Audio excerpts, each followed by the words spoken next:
حضور سیدنا غوث اعظم الہامی طور پہ آپ فرماتے ہیں یہ خطاب اللہ نے مجھے خود عطا فرمایا. کیا؟ اللہ نے فرمایا یا غوث الاعظم، اے ولیوں میں بڑے غوث. یہ سرکار اللہ تعالیٰ نے فرمایا میرے ولیوں میں بڑے غوث.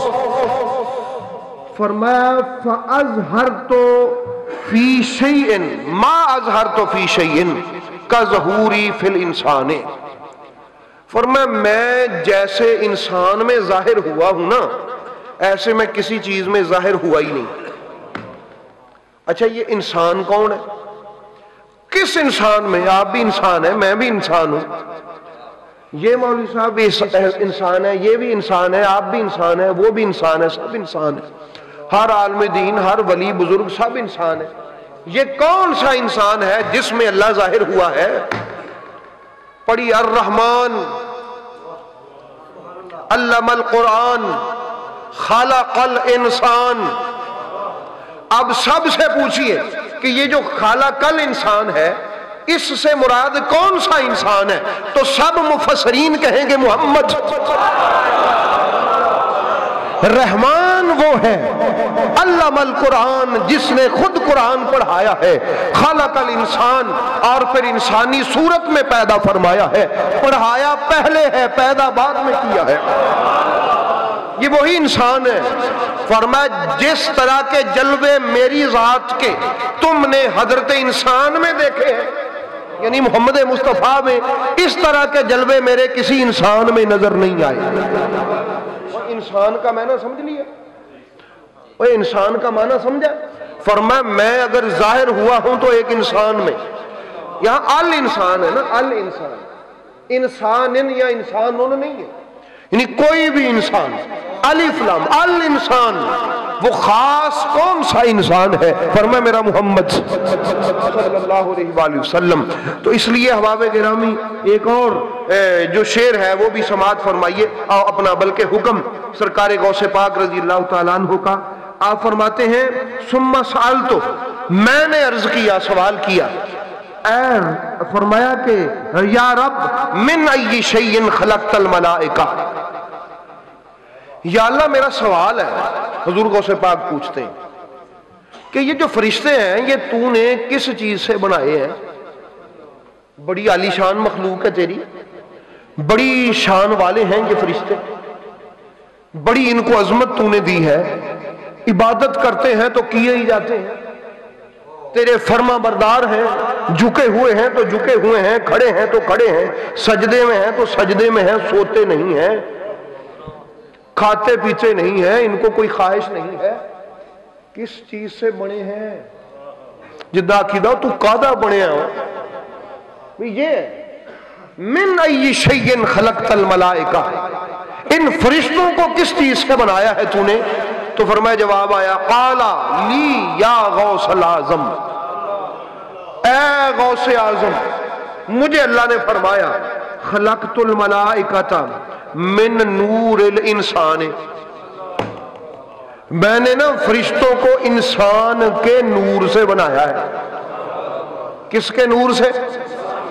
اچھا اب آپ بھی انسان ہیں، میں بھی انسان ہوں، تو میں پاٹے خان بنے ہیں پھر کہ بھی اللہ نے فرمایا انسان دے نور تو میں فرشتے بنائے. بھئی انسان دا نور، آپ میں ہم دعویٰ کر سکتے ہیں کہ ہم نور ہیں؟ بھئی ہم تو خاک ہیں.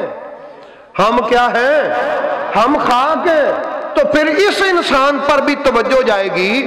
تو اللہ فرماتا ہے کہ خلقت الملائکۃ من نور الانسان، من نور الانسان، کہ وہ جو خاص انسان ہے نا جس کو محمد کہتے ہیں، اس سے نور لے کے میں نے فرشتے بنائے ہیں. وَخَلَقْتُ الْإِنسَانَ مِن نُورِ، اور وہ انسان میرے نور سے بنا، وہ انسان میرے نور سے ہے اور فرشتے اس کے نور سے ہیں، اور فرشتے اس کے. اور نبی پاک نے فرمایا چونکہ علی اور نبی نور ایک ہیں، رسول پاک نے فرمایا اللہ نے جب فرشتوں کو بنانا تھا تو علی کے چہرے کے نور سے روشنی لی اور اس سے فرشتوں کو تخلیق فرمایا. پوری ذمہ داری سے عرض کر رہا ہوں، ہماری اہل سنت کی کتاب میں یہ حدیث پاک موجود ہے۔ علی کے چہرے کے نور سے وہ کون سا انسان ہے کہ جس کے نور سے فرشتے بنے ہیں؟ فرمایا وہ نور یا محمد ہے یا علی ہے، جن سے فرشتے بنے ہیں، جن کے نور سے پیدا ہونے والے اتنے پاک ہیں، جن کے نور سے بنائے جانے والے اتنے پاکیزہ ہیں، جن کے نور سے تخلیق کیے جانے والے اتنے عظیم ہیں، خود وہ نور والے کیا ہوں گے؟ بھئی سرکار غوث اعظم اصل میں سمجھانا کچھ اور چاہتے ہیں، تو اس لیے احباب گرامی سرکار غوث اعظم فرماتے ہیں سنو، اچھا سن لیں، فقیر یہ بڑی خاص مجلس ہے یار، میں آپ کی سماجت کرتا ہوں، منت کے بعد جو اگلا لفظ ہوتا ہے کہ بور نہیں ہونا آپ، پتی پتی پھول پھول یا رسول اللہ، پتی پتی پھول پھول یا رسول اللہ، پتی پتی پھول پھول یا رسول اللہ، وقتی ٹھنڈک رضا چین یا حسن یا حسین یا حسین، سلامت رہے۔ اچھا فقیر کا لفظ آپ نے سنا ہے، فقیر کا، بھئی یاد رکھیے گا، یہ باتیں یاد رکھیے۔ میرے ابا جی قبلہ کے بہت سارے دوست ہیں جنہوں نے باتیں ساری آج تک یاد رکھی ہوئی، یہ بھی یاد رکھیے گا۔ حضور غوث الاعظم فرماتے ہیں، اور یاد رکھیں نبی پاک علیہ السلام نے فرمایا تھا، آپ نے فرمایا تھا سنو سب سے زیادہ میری امت ہوگی قیامت والے دن، مگر مجھے فخر نہیں ہے، جنت کا دروازہ پہلے میں دستک دوں گا، مجھے فخر نہیں ہے، وہاں پر نام میرا ہی لکھا ہوا ہے، مجھے فخر نہیں ہے، لواء الحمد میرا ہوگا، سارے نبی اس کے نیچے ہوں گے، مجھے فخر نہیں ہے، مقام محمود پہ میں بیٹھوں گا، کوئی بھی نہیں بیٹھے گا، مجھے فخر نہیں ہے، نبیوں کا سردار رسولوں کا امام میں ہوں، فخر نہیں ہے۔ اتنی بڑی بڑی باتیں، میں نبیوں کا سردار رسولوں کا سردار، فرمایا میں کیوں فخر کروں، وہ فخر کریں جن کو میرے جیسا امام ملا ہے، یہ فخر ان کا ہے، میرا تھوڑی ہے بھئی، اس لیے مسئلہ سمجھ آ گیا ہے، مجھے فخر نہیں ہے۔ یا رسول اللہ آپ کو کسی بات پہ بھی فخر نہیں؟ فرمایا ایک بات پہ فخر ہے، وہ کون سا؟ فرمایا الفقر، یہ جو فقر ہے نا، فقر فے کاف نقطے والا تے رے، فا قاف اور را، فقر، فرمایا الفقر فخری والفخر منی، مجھے صرف فخر ہے پوری دنیا و آخرت میں کسی چیز پر تو فقر پر فخر ہے، کیونکہ فقر مجھ میں سے ہے، فقر مجھ میں سے ہے، فقر مجھ میں سے ہے، اور اس فقر پہ مجھے فخر ہے، اور جس کے پاس وہ والا فقر ہو جو مجھ میں سے ہے اس کو فقیر کہتے ہیں۔ اس کو کیا کہتے ہیں؟ ہم کہتے ہیں بوئے تے فقیر آیا انہوں کچھ دیو، فلانے دا تو جناب رڑی نکل گئی تو فقیر بن گیا، ایسا ہی۔ لیکن حضور غوث پاک فرماتے ہیں ایک دن آل علی یا غوث الاعظم، اللہ نے الہامی طور پہ مجھے فرمایا اے غوث اعظم سن، لیس الفقیر عندی لیس لہ شیء، میرے نزدیک فقیر نہیں ہوتا جس کے پاس وہی کھ نہ، بل الفقیر الذی عندی، بلکہ میں اللہ کے نزدیک فقیر اس بندے کا نام ہے لہ امر فی کل شیء، کہ ہر چیز میں اس کے پاس امر کی دولت موجود ہو، اذا قال لشیء کن فیکون، جب وہ میرا بندہ کسی چیز سے کہے نا ہو جا تو وہ ہو جائے، تو وہ چیز کیا ہو۔ یہ انڈیا کے میوزیم میں نا ایک چیز پڑی ہے، وہ تھوڑی سی پتھر کی ہے، تھوڑی سی وہ لوہے کی ہے، اور تھوڑی سی وہ کسی اور چیز کی لکڑی کی ہے، ایک ہی چیز ہے۔ اس کے بارے میں ہسٹری لکھی ہوئی ہے، کہتے اللہ کے ایک ولی تھے، ان کے پاؤں کو اس کی ٹھوکر لگی تو کسی نے پوچھا کہ حضرت یہ کیا ہے؟ فرمایا یہ کوئی لکڑی ہے، پتہ نہیں پتھر ہے کہ پتہ نہیں لوہا ہے، کن فیکون۔ جب اس کو اٹھا کے دیکھا تو وہ لکڑی بھی تھی، وہ پتھر بھی تھا، وہ لوہا بھی تھا۔ اس کی اور بہت ساری مثالیں. فرمایا یہ فقر ہے اور جس کے پاس یہ دولت ہو وہ فقیر ہے. سرکار غوث پاک فرماتے ہیں اور اس کے بعد ارشاد فرماتے ہیں سنو لوگوں کہ یہ جو فقر ہوتا ہے اس فقر کی شان کیا ہے. آپ فرماتے ہیں اذا رأیت الفقیر، اللہ نے فرمایا محترق بنار الفقر، اے میرے غوث جب تو کسی فقیر کو فقر کی آگ میں جلتا دیکھے. فرمایا والمنکسر بکثرت الفاقۃ، اور وہ فاقے کی کثرت کے ساتھ عاجز اور مسکین بن گیا ہو، فتقرب الیہ، پھر اس کے قریب ہو جا. یا غوث الاعظم پھر اس فقیر کے کیا ہو جا، قریب ہو جا. اس فقیر کے قریب ہو جا، اس فقیر کے قریب ہو جا. کیوں قریب ہو جا؟ کیوں؟ لا حجاب بینی و بینہ، کیونکہ اس کے اور میرے درمیان پھر کوئی پردہ نہیں ہوتا.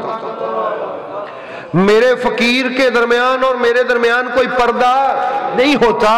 یہ فقیر وہ جلوے دیکھ رہا ہوتا ہے جس کی طلب جناب موسیٰ کو تھی. تو اس لیے احباب گرامی یہ فقر ہے. اور سنیے آپ نے ارشاد فرمایا یا غوث الاعظم اہل الجنت مشغولون بالجنت و اہل النار مشغولون بی. اے غوث الاعظم، بھئی توجہ ہے کہ جو جنتی ہے نا، جنتی جو کون ہے؟ جنتی. ان جنتیوں کے بارے میں مشغولون بالنعمت بالجنت، وہ جنت میں مشغول ہے. جنتی کس میں مشغول ہے؟ جنت میں. میرے جیسے جو لوگ بیٹھے ہوں گے ان کو اس کی سمجھ آئے گی. یہ تو ہے نا بڑے لوگوں کی بات، جنتیوں کی. ایک طبقہ جنتیوں کا ہے جو اللہ نے جن کو جنتی بنا دیا. ایک میرے جیسے گناہگار بھی ہیں جن کو یہ ہے کہ ویسے تو ہماری حالت جنتیوں والی نہیں ہے، ہمارے کردار اور کرتوت تو دوزخیوں والے ہیں. اللہ جنت میں بھیج دے تو یہ اس کی مرضی. بھی ایسا ہے کہ نہیں؟ مجھے تو میں تو ایسا ہی ہوں، آپ کا مجھے نہیں پتا. اس لیے سرکار غوث اعظم فرماتے اللہ نے مجھ سے کہا جنتی جنت میں مشغول ہے اور دوزخی مجھ میں مشغول ہے.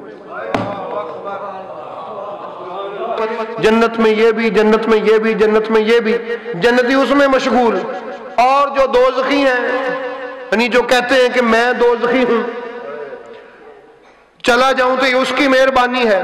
فرمایا جو اپنے آپ کو دوزخی سمجھتا ہے نا اس کی خوش بختی یہ ہے کہ جنت والے جن کو میں نے کہہ دیا یار جاؤ جنتی ہو، اب وہ جنت کے بارے میں سوچتے رہتے ہیں. اور یہ جو بیچارے ہیں ان کی خوش بختی اور بلندی کا عالم یہ ہے یہ مجھے سوچتے رہتے ہیں. اس لیے کسی گناہگار کو دور نہ کرنا، اس لیے کسی گناہگار سے نفرت نہ کرنا، اس لیے کسی گناہگار سے حقارت نہ کرنا. گناہگار کو اپنے پاس رکھنا، سینے سے لگانا، کیونکہ وہ گناہگار ہو کے مجھے سوچتا رہتا ہے کہ میرا خدا رحیم ہے، مہربان ہے، کریم ہے. تو فرمایا جنتی جنت کے خیال میں ہوتا ہے اور جو گناہگار ہوتا ہے وہ میرے خیالوں میں ہوتا ہے. یہ سرکار غوث اعظم رضی اللہ تعالیٰ عنہ فرماتے ہیں. اور اس کے بعد فرمایا احباب گرامی نبی کریم صلی اللہ تعالیٰ علیہ وآلہ وسلم کے غلاموں، فرمایا یا غوث الاعظم بعض اہل الجنت، فرمایا یہ جو یتعوذون من نعیم کاہل النار یتعوذون من الجحیم، بعض جنتی جنت سے ایسے پناہ مانگتے ہیں. سنیے ذرا، بعض جنتی جنت سے ایسے پناہ مانگتے ہیں جیسے جہنمی دوزخ سے پناہ مانگتے ہیں. کیوں؟ وہ کہندے یا اللہ جے جنت تے جا کے اسی حوراں وال لگ گئے، جنت دیاں نعمتاں وال لگ گئے تے ہور ساڈے پاسے توجہ ہو گئی تے مر گئے تھاں تے، کیا فائدہ ہوا اس جنت کا؟ مولا ایسی جنت سے پناہ. جنت میں جانے کے شوقین لوگوں سنو، اللہ فرماتا بعض میرے بندے ایسے بھی ہیں جو جنت سے پناہ مانگتے ہیں کہ یا اللہ ہمیں نہ ایسی جنت میں لے جانا جہاں تیرے یار کے جلوے نہ ہو، جہاں تو نہ ہو، جہاں تیرے جلوے نہ ہو.